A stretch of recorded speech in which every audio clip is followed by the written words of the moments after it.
7 o'clock, call the meeting to order.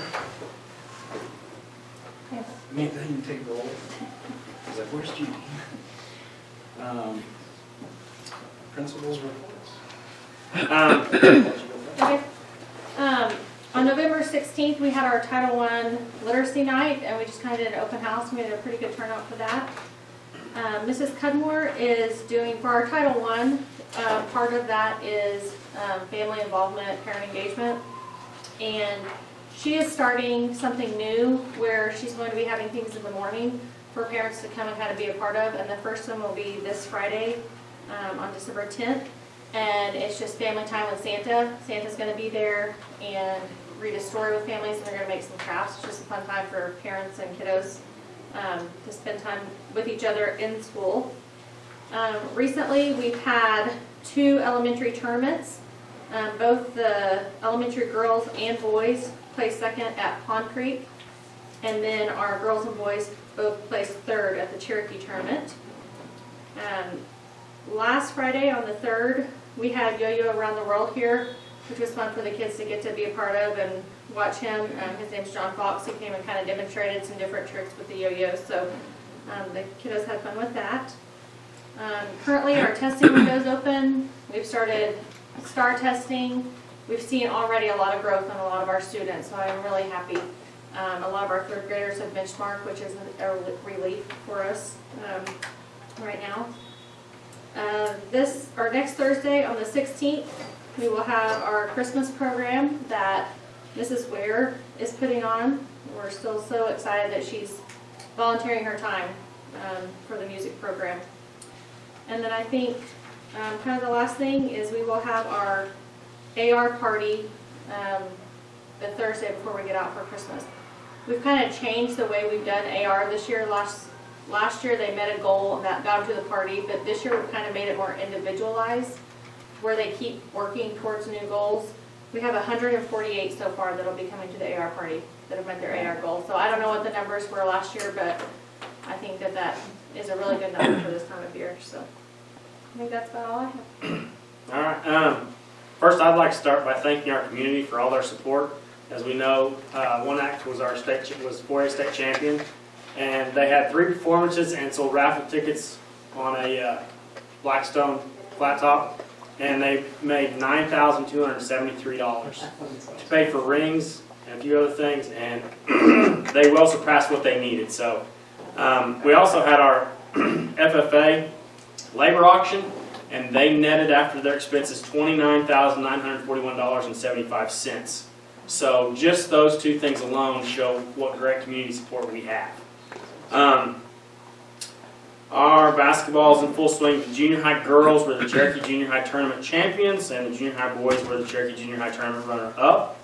High school basketball has started. They played 2 games last week at DCLA and Medford. They play tomorrow night at Billings. This week, Thursday, the Alva NWOSU Shootout High School Tournament starts. The girls will play Alva JV Thursday at 4:20. The boys will play South Central from Protection, Kansas, Thursday at 5:20. Thursday and Friday games are at Alva High School. Saturday games will be played at Northwestern. So it's a little bit different than it has been in the past. Brant Fales placed 20th overall in the state wheat show, and he was recognized at their state meeting for that. Our state livestock handling competition, they placed 3rd on the written test in the Northwest area. They take the top 2, so they did really good right there. November 19th, the 6th grade went to Northwest Tech for their 6th grade career fair. That was an all-day deal. Most of our kids really liked that. December 8th, this Wednesday, we're taking 25-plus kids to an ACT prep workshop at Northwest Tech.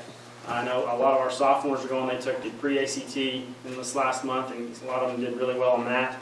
So I don't know an exact number, but I know it's 25-plus this Wednesday there. We had a great Veterans Day assembly. Miss Georgia said that she thought they'd recognize more veterans at this one than at any other, and I think the number was 29 veterans. And then the FCCLA provided a lunch for them, so that was great. ACB has a shoe tree, so if you need something to do, you like to go shopping, go down to ACB, get a shoe off the tree, and go help some kids out for Christmas. There are over 100 students on there, so it's a high need right now. Our semester test will be December 16th and 17th, so not this week, but next. The 16th will take hours 5, 6, and 7. The 17th will take hours 1, 2, 3, and 4, and we'll release that day at 12:25. So Friday the 17th is an early release day.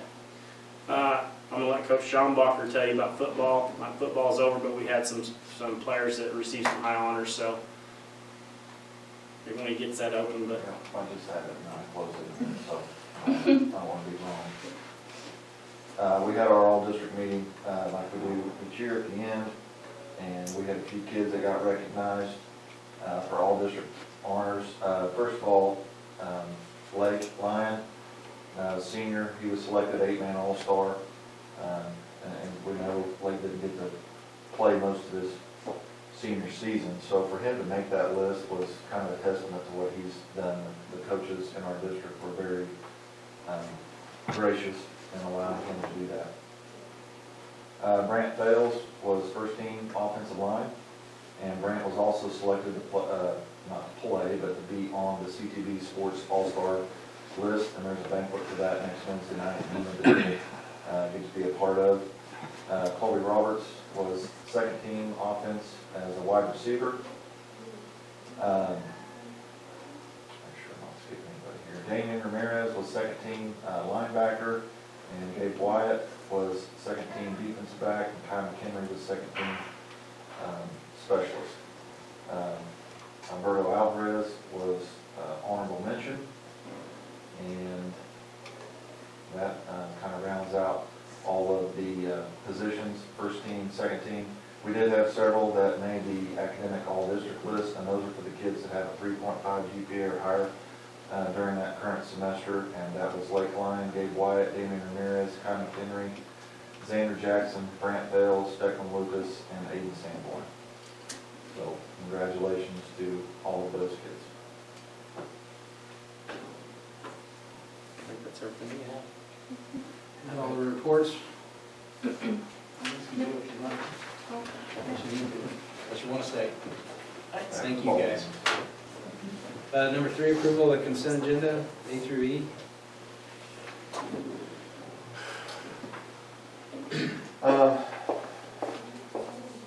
Minutes, if you guys want to discuss anything there. If not, I'll skip down to B and go over building funds, excuse me, all the funds, not just building funds.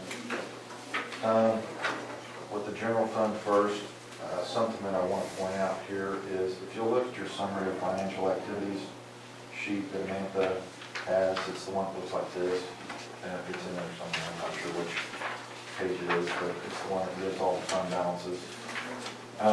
If we look at this standalone without kind of knowing what some things are going on, I want to bring attention to that negative fund balance in the general fund, and it shows that there's a negative $265,000. But there's a little more to that. That is, we have to carry the negative fund balance that we ended last fiscal year with until that's been resolved. So there's about $117,000 that goes into that number. There's also a little over $120,000 in federal claims that we have yet to be paid. So that's money that we spend, and then we're going to get that back. But it's been a slow process with all the federal monies that are out there in the federal Office of Federal Programs, state level. It's just been a little bit slower getting those claims in this year. But currently, we have a little over $120,000 that we have yet to receive that we've made claims on. So when you take those two things into consideration, right now we're still at a negative, but it's a negative $27,500, which is much different than what this piece of paper shows. When you look at our monthly expenditures for the last couple months, those have been drastically less in a side-by-side comparison. Monthly, this month alone, our expenditures were down from this month last year, $116,698. So, we're spending less, we're bringing in just a little bit more, but it's just taking time and to get there. So Like I said, I wanted to make sure that there was some explanation given to that, because I don't feel like that really gives a true picture of kind of where we are right now. Purchase orders in the general fund, we do have a few that are a little more than usual. Purchase number 83, which is quite a ways down on that list there, $3,655.32. That is textbook materials. Circle H cleaning, that is for 2 months worth of services, not just one. So just catching up on a billing there. And then the last one down there, Hot Seat Enid, that is another large barrel or tote of disinfectant spray. And talking with maintenance crew, they feel like that's probably going to last us for sure for the rest of the year, and maybe then some. So we use CARES money to purchase that. Everything else on this list, I've asked principals and just everybody in general to kind of tighten the belt up even more, and they did a really good job of that this past month. So like I said, we're spending a little bit less each month and bringing in a little more. It's just going to take us a little bit of time to get where we want to be, but if there's not any questions on the general fund. Building fund, it's not as healthy as what we would like, but we're really not doing a lot out of there. We did move some salaries over like we've talked about. So there's still, we're in good shape there to sustain that throughout the rest of the year, and then we should collect a little bit more here in January to add to that. We're in the process of selling the property across the street. First step in that was getting an appraisal. We had that done this past week.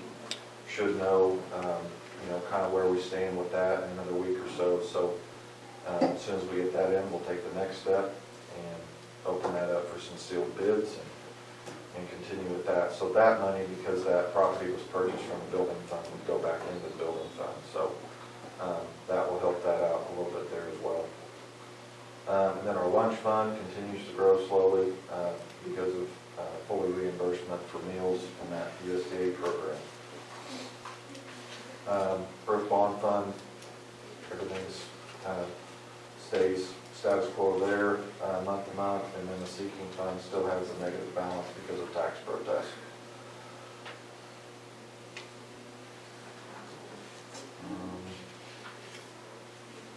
I'll give you guys a few minutes there if you've got any questions about any of those things.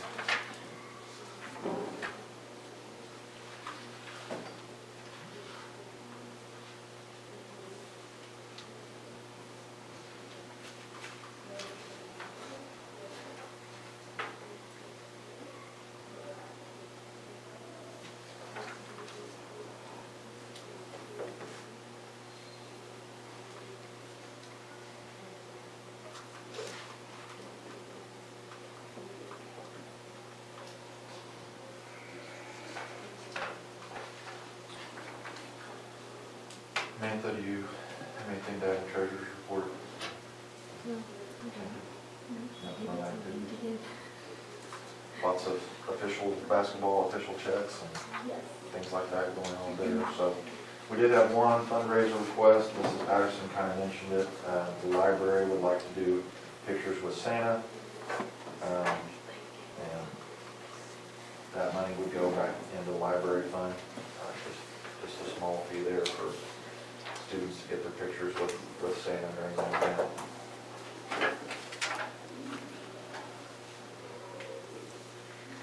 Any other questions, comments, A through E on the consent agenda? On A, you still don't have 3 to be able to vote on the minutes of the 12th. So we would have to table that again, and so we have someone that's not, is the 3rd. What are you saying, Amber, on I was absent. which meeting? On the October 12th. Okay.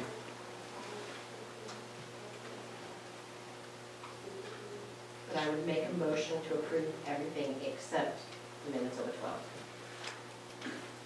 And table it. He wasn't here the 8th. But, okay, so then we can't act Yeah, on the We at all. have 2 for both. Yeah. yeah, so we'll just table, we'll table the 2 if we can do that. Okay, so I'll remake that motion. Put those I'll make a two on motion this one. to approve B through E Table and A. table A. Which tabling doesn't mean a motion, but you know what I mean. So we're gonna table A, and then Amber's made a motion to approve the rest of. B through E. Yes, Second. that was very sick. Littlefield. Yes. Gibson. Okay. Yes.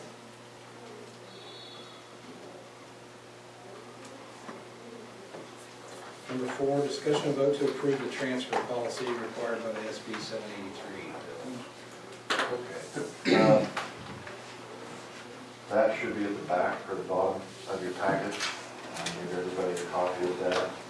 This has kind of been a big topic of discussion amongst lots of schools. So Senate Bill 783, and a lot of this has been going on for quite some time as far as transferring and schools communicating with one another when it comes to transfer students. Basically what this did is it took away the emergency transfer process, and it's open all the time.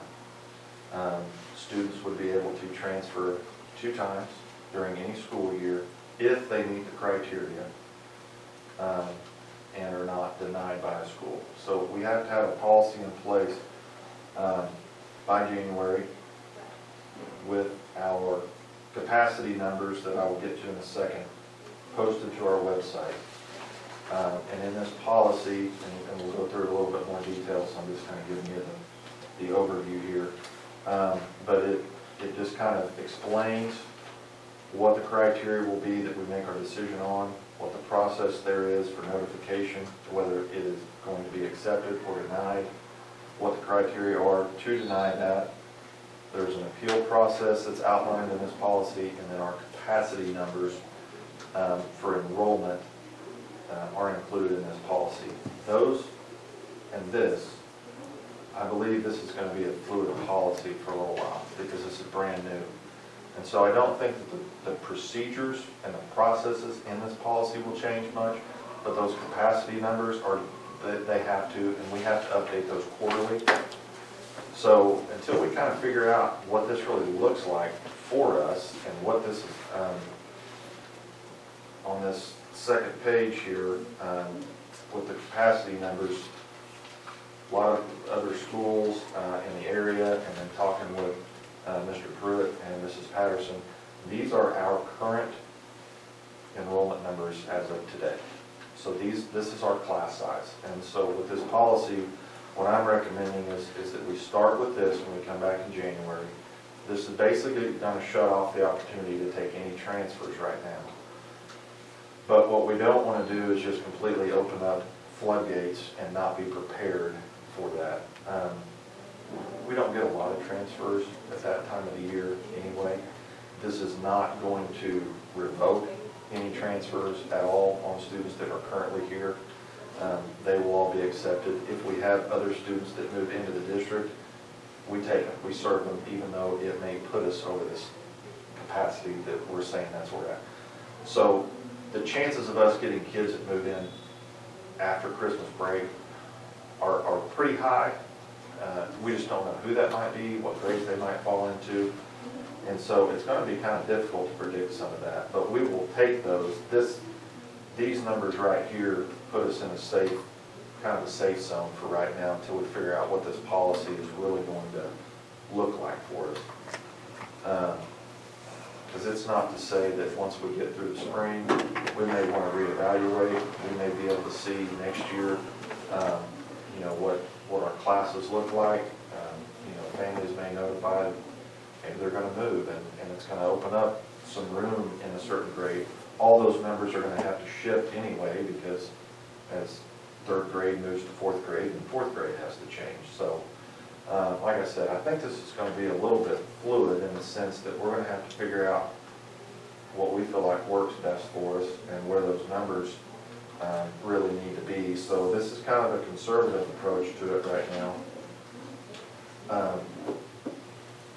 All of the House Bill 1017 regulations that kind of tell you what your class sizes should be and have to be.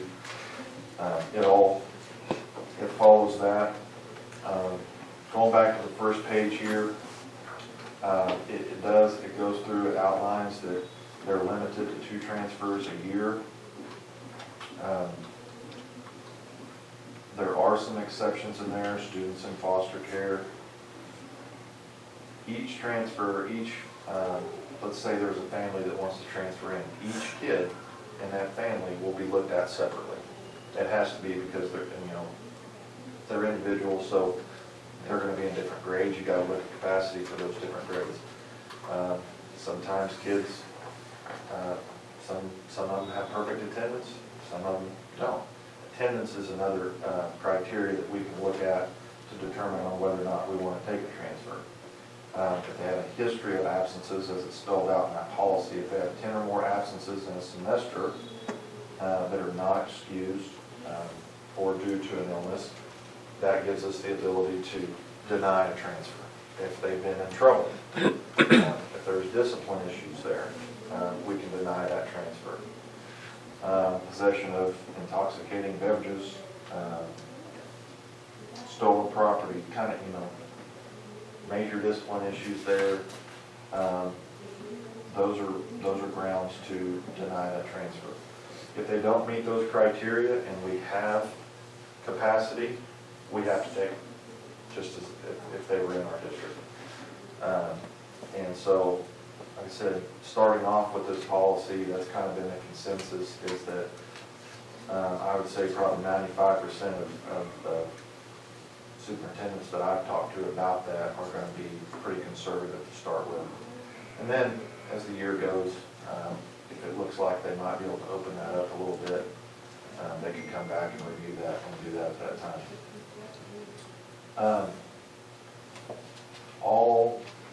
This is another question that I got asked. So just to talk about it a little bit, all of the OSSAA athletic eligibility, hardship criteria, all of those things still apply. This does not affect eligibility as far as extracurriculars go. So, there still has to be a hardship under OSSA policies and procedures.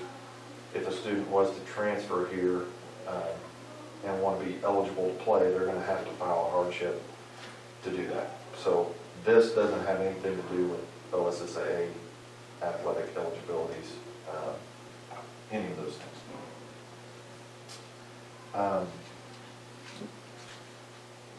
It is outlined in this that a student shall be allowed to transfer to a district in which the parent or legal guardian of the student is employed as a teacher. So that's something that's a little bit different. That kind of gives you room there to accept that transfer outside of those capacity numbers if that was the case. Again, without just reading this word for word, this policy from the OSSBA outlines the process that it has to go through. We will determine kind of when we're going to open that up if we do and accept transfers. And then notifying those parents one way or the other in a timely manner, which we should be able to as long as we get information from sending school districts in a reasonable amount of time to make some of those determinations, because we'll need to review some of those records as far as discipline, attendance, things like that. There is a process of appealing decisions, and so in this, the way that would work is as the administration makes the decision on whether to take a transfer or not. If those wishing to transfer are not happy with that decision, they can appeal that. They will appeal it to you, the board, and then you will meet in executive session, review all the educational records, standards of that student and determine if the policy that we have here for making determinations was followed correctly. If you uphold the decision tonight and they want to appeal that, then there is, and this is part of the law, that they can appeal this to the State Board of Education within 10 days with written notification. So part of the law, part of the policy was to put procedures in place if people wanted to kind of combat and fight against some of those denials for transfers. This is all about school choice and giving people more opportunities or more flexibility to go to a different school if they choose to. Up here, we do get some transfers, and usually they're not going to go too far, or they're not going to come from too far away, and we communicate and work very well with all the surrounding school districts when it comes to these things. So it really, I don't feel like it's going to change just a whole lot of things for us, other than it's just, I think there's fewer hoops probably for parents to jump through, and a lot more hoops for us to jump through when it comes to transfer students now.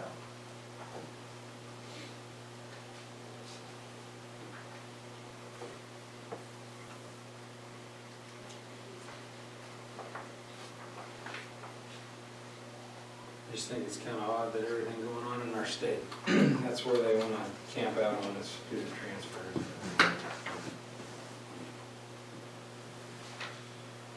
All right. Anything else to add? Questions? No, like I said, I think the main things here for everybody to understand and communicate as we go forward with this is that no transfers are being revoked. Right. But with these numbers and our current numbers now, unless we do have students that move out that would push us below these numbers, we're saying right now we're not going to accept any transfers after the break. Really at this point even. But it will be reviewed. It spells it out in this policy: January, April, July, and October, the first day of those months. We do have to establish the number of transfer students and the capacity that we have to accept in each of those grade levels and have those posted. So at least by those months we have to do that. Like I said, I think we'll have some flexibility there in the spring. I think pre-enrollment, doing that is going to be very important so that we can get a good idea of what our numbers could look like with the students that we currently have. And then we'll need to publicize when those numbers change, and if anybody wants to apply for a transfer, as we get those in, if we get more or people want to apply anyway, there's a waiting list. And I should have mentioned that. That is spelled out in there also. And it's basically first come, first served. They go on a file, put them in order, and as a seat becomes available, you go to that file and you review it and you treat it then.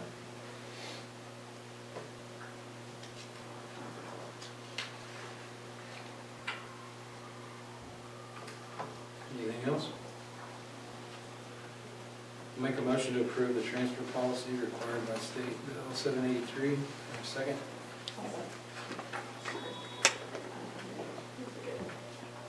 Desiree, a second? Yes. Number 5, superintendent's report. Talk about a few things that we've got going on here, and some good news. Met with elementary staff today, just as a meeting after school to kind of bring them up to date. I'm going to be meeting with the middle school and high school staff on Wednesday after school to discuss some of these things. But we talked a little bit. I met with members of our CEA organization, and our sick leave bank is something that we haven't really utilized here for a while.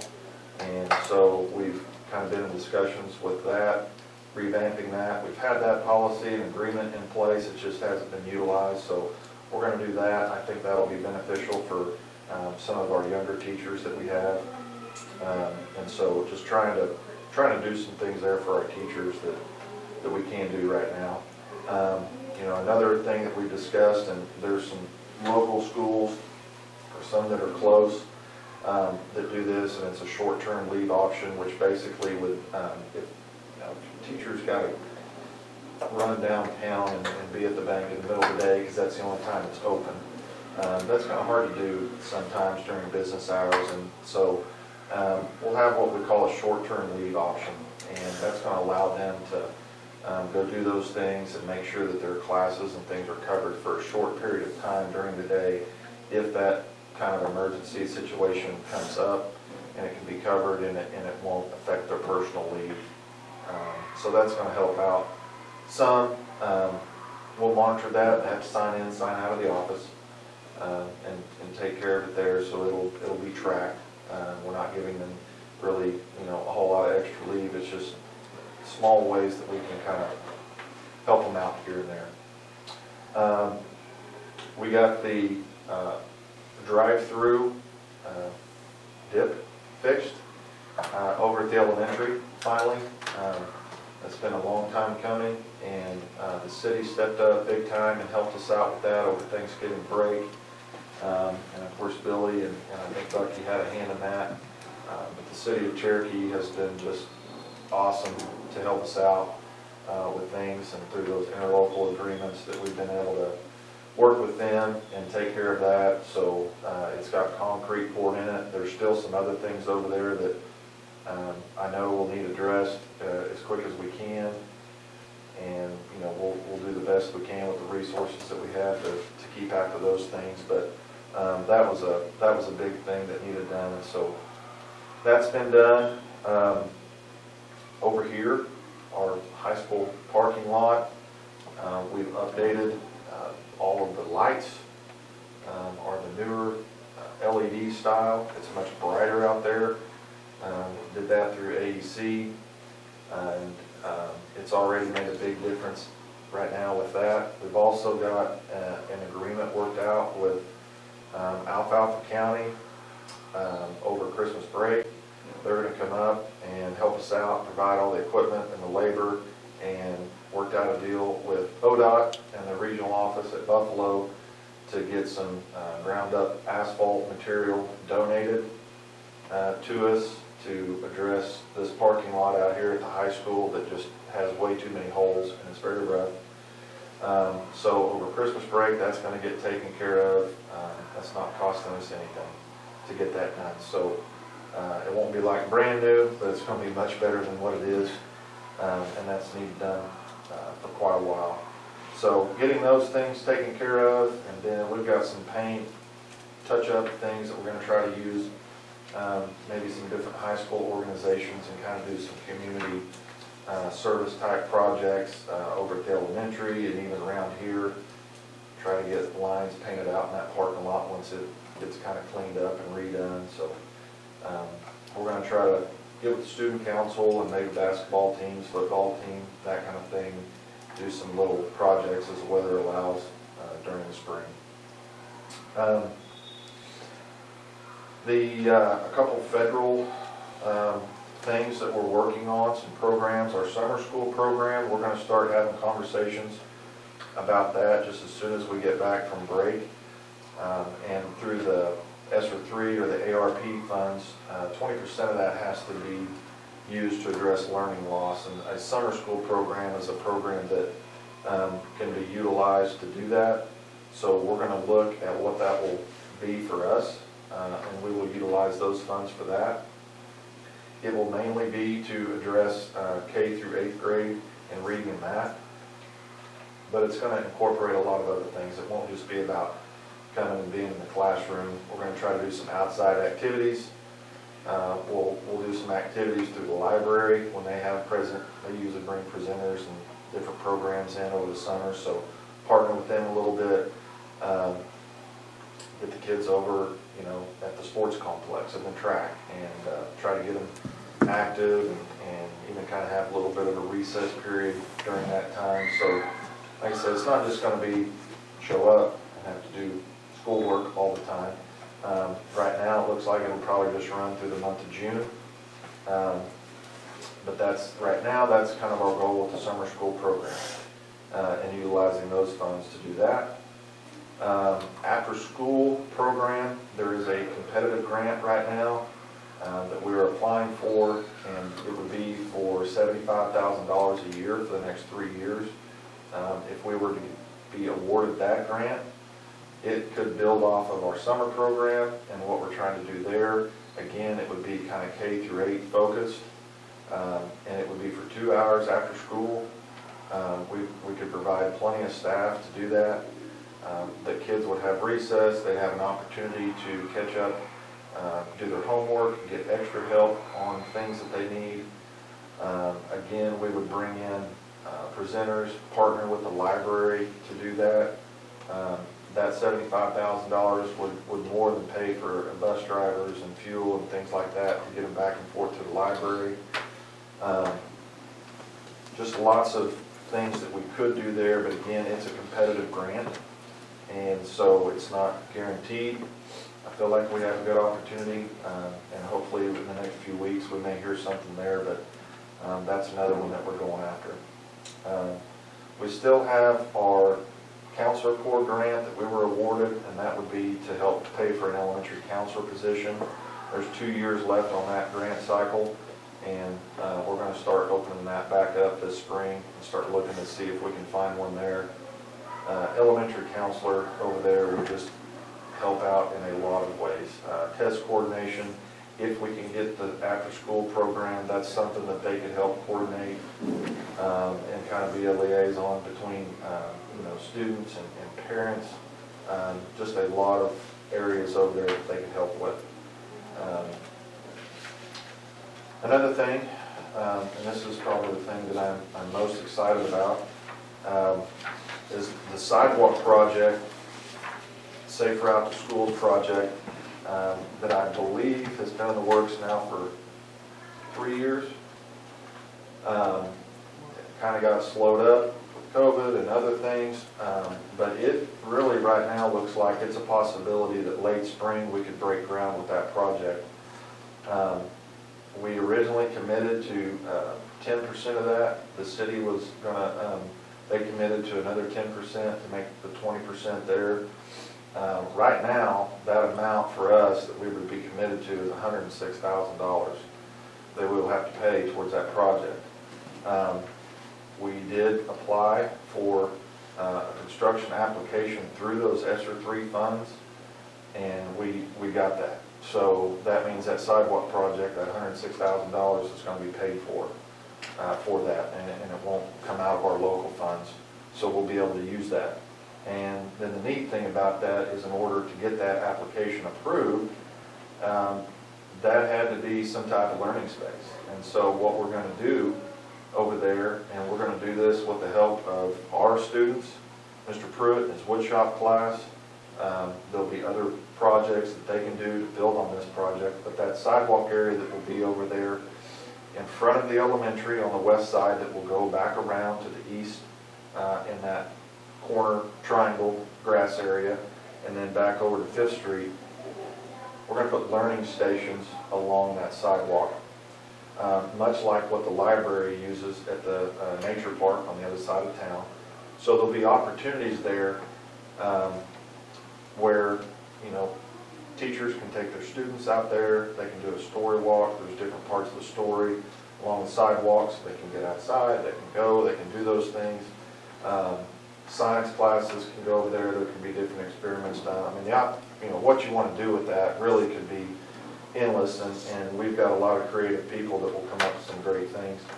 The other part is we'll try around the school, we're going to put things out there that are that kind of address the social emotional needs. We always have key words that we use over there at the elementary, whether it be pride or integrity when they start learning about those things, and so you can use that vocabulary along those sidewalks as they get closer to our school and facility, and that's just really that's a big burden I think that will be lifted off us financially, but then to think what that's gonna do, just not just over there, but projects that our kids at the high school can go over there and do and utilize that space. And then just what that overall project, that Safe Route to School sidewalk project is gonna do for our community when it starts connecting different places in town to the school and to the park eventually and to the library downtown. So that's gonna be a big project that's gonna take, some time to really complete. And I don't think it's something right now that, I've talked to Mike Jones, city manager. It's not something that we can commit to like we did last time in phase one. But this is something that I think will continue for years to come, and who knows what's gonna happen. Hopefully things get turned around, and if we ever are in a position where we can step up to the plate and help out with something like that, I think that's something that when the time comes, we need to seriously consider. But just getting that kind of taken care of and knowing that that's done, I think that's a huge win for us. It's going to be a big deal for our school, and it's going to be a great deal for our kids and community once that gets put together. So, like I said, that's kind of the biggest things that we have going on right now.